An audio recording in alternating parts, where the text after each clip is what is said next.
Was it exciting? Did you have to make some calls? There were a lot of calls made for a lot of songs in this movie. Honestly, like, this movie, I think that, like, when you see it, it feels like a big, beautiful summer movie, but, like, we didn't have any budget.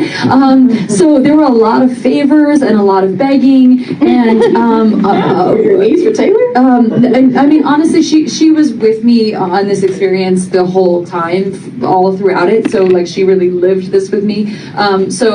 Yeah, she was, she's a person who shows up for you, and I'm so grateful to have that love and that support. But yeah, there were other people too that I had to call and beg, and people that said no. But I don't know what that means. So if somebody has a dictionary, I would love to find the definition of that. It's so confusing to me. No, we just begged to get a lot of the songs in the movie, songs that we couldn't afford, but people. As the spotlight shone on the upcoming adaptation of It Ends With Us, what began as artistic tension behind the scenes quietly erupted into a scandal so tangled in tech, ambition, and betrayal, it threatens to reshape public perception of everyone involved. At the center of it all, Blake Lively, not just the actress anchoring the film, but an alleged orchestrator of a digital smear campaign that implicates names far beyond the movie's credits. What if the real drama wasn't the script on screen, but the one secretly playing out through hacked iClouds, weaponized screenshots, and an alleged abuse of influence for control over the film's narrative and edit? This is Sophia, and welcome to my channel, Smart Spill. In December, a peculiar packet began circulating quietly across media outlets, an unsolicited dossier from Blake Lively's camp. Inside, screenshots, supposedly explosive ones, purporting to outline her case against Justin Baldoni and the film's production narrative. But none of the screenshots were submitted to California's Department of Civil Rights, CRD. Why? Possibly because they didn't hold up under scrutiny, or worse, because they undermined the very claims she made publicly. Among those screenshots were messages allegedly dating back to May 2024, sent long before any formal complaint was lodged. These messages weren't officially tied to any legal motion, making their release to the Los Angeles Times and New York Times suspect at best and misleading at worst. The foundation of Lively's complaint hinges on the idea of a smear campaign, launched by Baldoni and others to sabotage her professional standing. But internal sources connected to Wayfarer Studios and even insiders close to Baldoni assert the opposite. There was no campaign, no sabotage, no retaliation, just a deepening conflict over creative control, exacerbated by behind-the-scenes tension and a battle over final cut authority. According to a timeline in private communications, Blake had locked onto the smear campaign angle from the beginning, weaponizing the term as a legal safeguard within a contractual retaliation clause. Her team intended to claim defamation or discrimination if her creative demands weren't met. This tension escalated when Wayfarer's internal testing revealed that Baldoni's version of the film outperformed Lively's. After a May 13 audience test, Justin's version scored an impressive 94% approval with key demographics, females under 35, while Lively's version followed with a less compelling 82%. Despite a prior agreement to honor whichever version scored better, Lively allegedly shifted gears, threatening to withhold promotional participation and making subtle threats, including potentially invoking sexual harassment allegations to force compliance. That's when Baldoni and his team began meticulously documenting every interaction. One message from May 17 stands out. Jen Abel, Blake's former publicist, texted Baldoni, pointing out manipulative behavior from Ryan Reynolds, including blocking Justin on social media. She implied it was a strategic maneuver to pressure Justin into meeting Blake's demands. Simultaneously, Jen proposed compiling a timeline of set incidents, witness testimonials, and internal communications that could be used to defend against what they saw as looming false accusations. Ryan Reynolds' public claim of being an uninvolved spouse contrasts sharply with his private involvement, as he seemingly used his own media leverage to shape public perception. But then came the digital breach that tore this entire narrative wide open. As litigation intensified, Jen Abel's legal team discovered something startling. Her personal iCloud was still linked to a company-owned phone, long after she'd severed ties with her former employer, Jones Works and its principal, Stephanie Jones. Abel's attorneys provided forensic evidence indicating that Stephanie had maintained unauthorized access to Jen's cloud account, monitoring her iMessages, collecting screenshots, and allegedly forwarding that information directly to Blake Lively. The implication? The screenshots released publicly were not merely cherry-picked. They were stolen. Evidence in the legal response includes inconsistencies between data extracted via forensics, using tools like Cellebrite, and ordinary iPhone screenshots. Most messages submitted through formal complaint were pulled via forensics, traceable, timestamped, and stored directly from the phone. But a handful were different. Screenshots with iOS tags like today 12:06 p.m., which could only have been captured in real time. One damning image, a text between Justin and Jen sent on August 5th, shows a timestamp consistent with an active cloud sync, yet Jen had her phone at the time. How then did Blake have that screenshot unless the cloud was being actively monitored? Even more damning is how those files appeared to match up with Jen's own photo logs, suggesting that not only were her messages surveilled, but her personal photo library was combed for ammunition. The legal filings now accuse Stephanie Jones of violating federal laws, including the Stored Communications Act and federal wiretap statutes. By staying connected to Jen's iCloud even after termination, she allegedly intercepted real-time communications, an action the courts have historically viewed as illegal surveillance. The defenses from Jones Works have been evasive. They argue the device was company-owned, as if that overrides the personal ownership of iCloud content.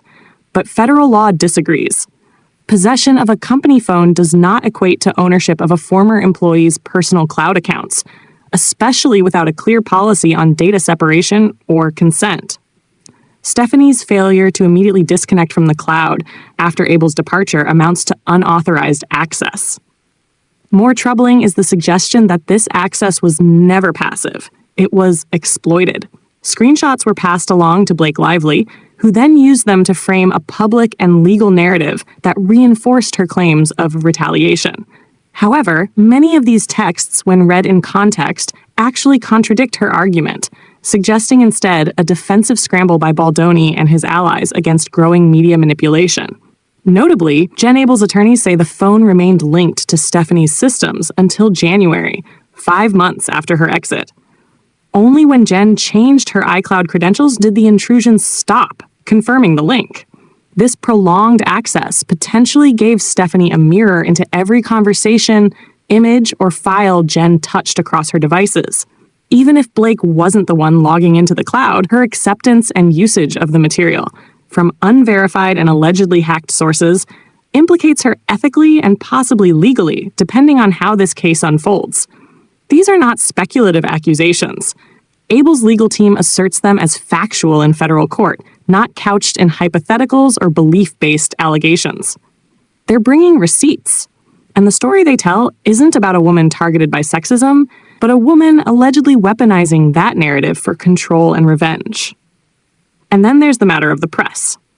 On August 15th, Ryan Reynolds allegedly leaked a story to the Daily Mail, framing himself as the script's savior, claiming the film was failing until he stepped in to rewrite critical scenes. In response, Baldoni texted Jen and Melissa to strategize on flipping the narrative.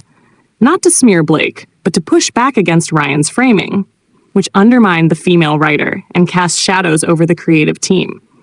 Ironically, these messages were included in Blake's own exhibit leaks. And they don't show malice from Baldoni, only desperation to regain control of a story that was quickly spiraling out of their hands. The story, once thought to be about artistic conflict, now exposes a labyrinth of alleged deception, privacy violations, and reputational warfare that goes far beyond any film set. As the legal landscape shifted and discovery unearthed new layers of digital misconduct, the focus turned sharply toward the sophisticated manipulation that seemed to govern both the public narrative and internal strategy of Blake Lively and Stephanie Jones. No longer was this a simple case of conflicting edits or bruised egos. What emerged was a campaign of misrepresentation, calculated timing, and selective disclosures that painted a damning portrait of power leveraged unethically behind the scenes. The starkest example of this emerged not through courtroom drama, but through a pattern of discrepancies in the documentation Blake's team had been feeding to media outlets.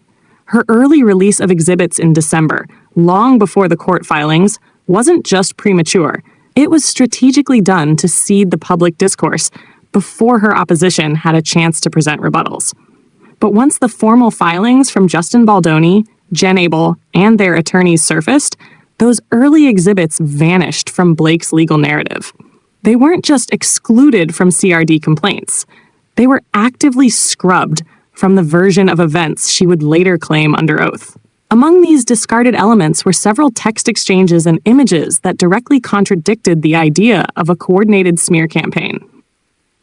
A particularly telling omission involved a full string of internal emails between Wayfair's legal advisors and PR representatives, showing them scrambling to respond to negative press that originated not from Baldoni's camp, but from Lively's own media allies. These exchanges revealed a reactive, not aggressive, media posture, teams trying to get ahead of a narrative already spiraling, not constructing one. Even more problematic was the apparent coordination between Stephanie Jones and outside PR firms tasked with shaping the coverage in Blake's favor.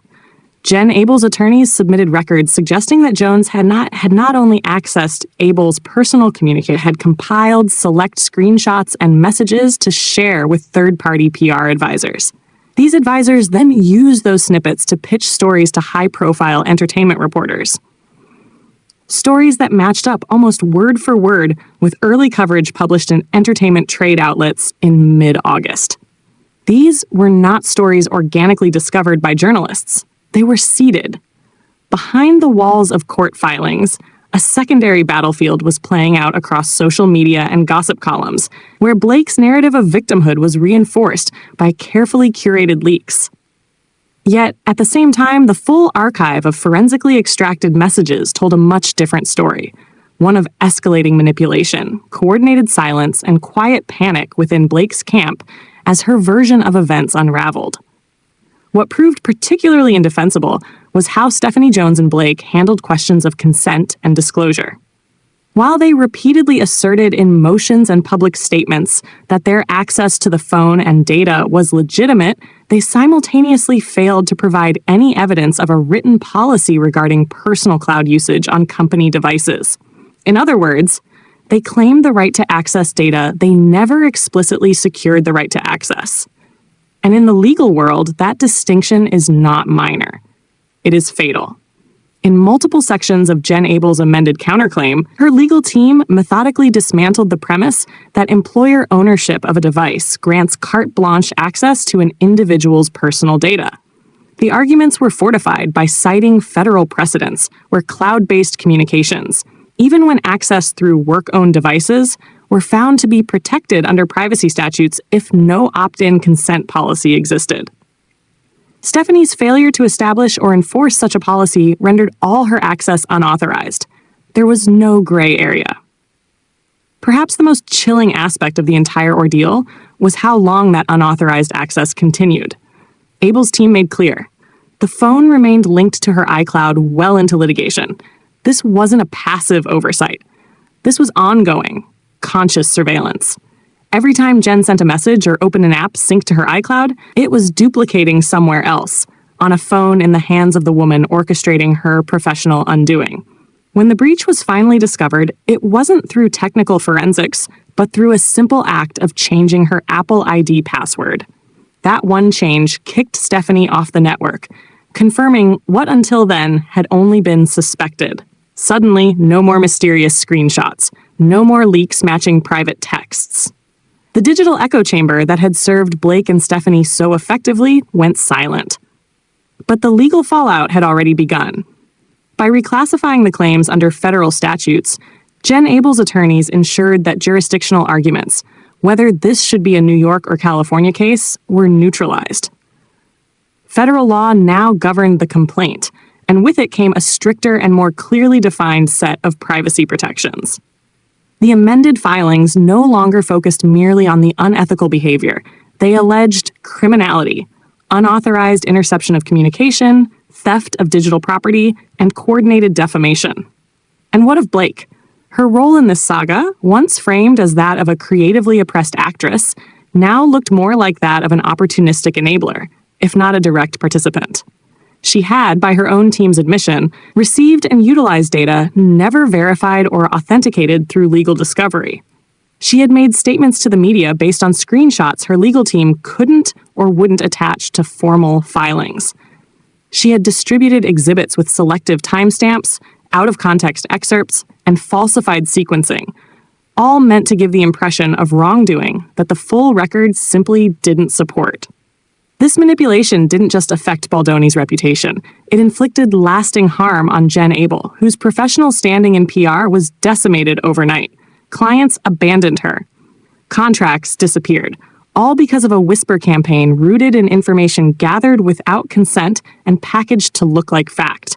The evidence didn't just refute Blake's claims. It called into question the ethical foundation of her entire legal strategy. What remains now is a case that may not just determine who gets final cut on a film, but who crossed the line into digital malfeasance. The true question isn't whether a smear campaign occurred, but who actually launched it, and whether the quest for creative control led Blake Lively and Stephanie Jones into territory from which they can no longer legally or reputationally return. In the end, the story of It Ends With Us became far less about fiction than it did about truth, and how far some were allegedly willing to go to bend it. In the aftermath of the digital unraveling, the focus of the court, and now public scrutiny, pivoted toward the consequences: reputational, legal, and financial. Behind the heavy legal jargon and meticulously drafted filings, the emotional toll was evident. For Jen Abel, the fallout from being mischaracterized as part of a malicious cabal reached beyond her immediate career. She'd been painted as complicit in a supposed retaliatory crusade that never existed, while, in reality, she had been the target of surreptitious monitoring, her private data mined and repurposed to support a narrative she wasn't even aware was being constructed. Her counterclaims laid bare the extent of the intrusion, not just messages and images, but metadata, contact lists, internal documents, some of which were only discoverable through synchronized storage. Abel's attorneys submitted technical analyses detailing timestamps and IP login records that proved unauthorized logins occurred even after legal notice was served. This wasn't a brief lapse in judgment. It was sustained, deliberate, and well beyond what any civil dispute over intellectual property or creative control could justify. Behind closed doors, industry figures were reportedly stunned by the depth of the breach. This wasn't a petty leak to Page 6. These were classified communications that included legal strategies, client confidentiality details, and privileged personal exchanges. The fact that these materials ended up not only in Blake Lively's hands, but then disseminated to third parties and media organizations suggested a level of premeditation that made even those previously sympathetic to Blake reconsider. The legal implications also triggered concern among professional associations. Confidential communications from industry labor boards and talent unions began circulating quietly, examining whether the alleged violations in this case warranted broader reform around data governance in entertainment. If a high-profile publicist could have her cloud accessed post-employment without accountability, what protections did others have? The case, still pending, was already setting off ripple effects. From the court's perspective, one of the most problematic elements wasn't just the alleged surveillance, but the systemic attempt to pass off manipulated or incomplete evidence as legitimate. Several exhibits Blake's team had distributed to media were now demonstrably inconsistent with forensic records. In one instance, a message that had been shown as a standalone smoking gun in public forums was revealed in the full forensic extraction to be part of a longer exchange that changed the entire context. Key details had been removed, cropped, or resequenced. And because these exhibits were not submitted formally to the CRD or included in any legal filing, Blake avoided perjury, but not accountability. For legal observers, this omission spoke volumes. If Blake's case had been airtight, those messages would have been foundational to her complaint. Instead, they became ephemeral leaks, released to shape headlines, but never tied to a sworn legal position. It was storytelling, not strategy. And when challenged in federal court, The gaps in the narrative became chasms. Meanwhile, the team defending Justin Baldoni brought forward corroboration from unrelated third parties, including studio executives and editorial contractors, who described the increasingly combative and erratic behavior from Lively during post-production. Internal communications supported their claim that the root of the conflict was editorial dominance, not harassment, not discrimination. Sony, which had originally remained diplomatically silent, submitted a sworn declaration confirming that test audiences had favored Baldoni's cut and that Lively had been contractually bound to accept that outcome. The legal strength of their argument was matched by the precision with which they dismantled the claim that anything retaliatory had occurred. Even Taylor Swift, whose name had briefly surfaced in the background of this ordeal, was indirectly drawn into discovery. Emails referenced her music as part of a promotional tug-of-war, where Blake allegedly threatened to withhold participation in key marketing campaigns if she didn't get her way. While Swift's team had no formal stake in the litigation, the mere association with the tactics described in the filings was enough to spark quiet distancing from all parties involved. From a financial standpoint, the damage had already spread. Production on the film had stalled during the peak of the dispute, resulting in mounting overhead and delayed deliverables to the studio's distribution partners. Industry analysts now speculated that even if the film was completed and released, its reputation would follow it. The story of It Ends With Us had become inseparable from the saga surrounding it. What was once positioned as a career-defining project for Lively was now viewed by many as a cautionary tale of what happens when access to influence collides with unchecked ego and digital misconduct. Behind every step of the scandal was a startling irony. In trying to control the message, Blake and Stephanie had handed their opponents the most damning evidence. Every screenshot they shared outside of court undermined their credibility within it. Every contradiction between their public claims and private actions made their legal positions harder to sustain. And at the core of it all was the simplest of miscalculations. They believed no one would look closely enough. But someone did. With Jen Abel's legal team now pressing forward on statutory and common law claims, including federal violations of the Stored Communications Act and intentional infliction of emotional distress, the stakes were no longer just about who said what. They were about whether boundaries, both digital and ethical, had been so thoroughly violated that monetary compensation alone couldn't fix what had been broken. What began as a dispute over a film had metastasized into one of the most compelling legal and moral dilemmas to face Hollywood in years. The resolution remains uncertain, but the truth, long buried beneath a pile of curated screenshots and shadowy press briefings, had finally begun to surface. And with it came the uncomfortable realization that some of the industry's most respected names may have stepped too far in the pursuit of power, right into the realm of illegality.